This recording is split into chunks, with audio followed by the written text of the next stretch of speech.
You could reduce, by the way, the cost of construction by up to 30% and contribute to conserving the environment if you opt for interlocking bricks to construct your house as opposed to the normal bricks.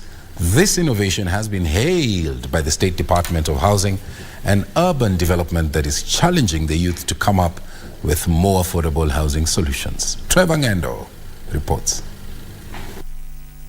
Rapid population growth and urbanization has seen the country face a housing deficit of about 200,000 housing units annually. At the ongoing United Nations Habitat Assembly in Nairobi, various exhibitors are showcasing their innovations. Among them is this group comprising of individuals from Kibra, keen on providing income-generating solutions to assist families that benefit from the affordable housing through knitting of baskets. They are required to pay 10% of the price for them to be given the social houses, and sometimes it is a challenge to them to raise the 10%. So we decided to come up with a program that can empower them economically. They have been trained on how to make the baskets, how to make the shaggy mats and shoes also, and they are using the recycled paper.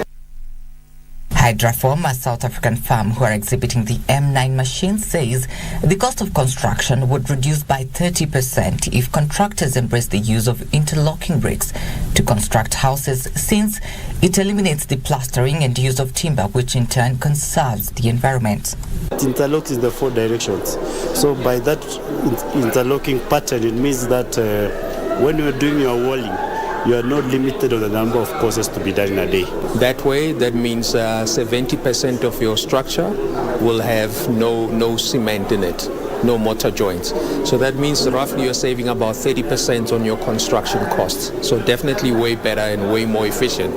The right to adequate housing is a fundamental human right, and it is thus essential for families to have access to safe and affordable housing options. And exhibitors at the UN Habitat Assembly hope that by adoption of some of their housing options, then they will provide a solution to this global challenge.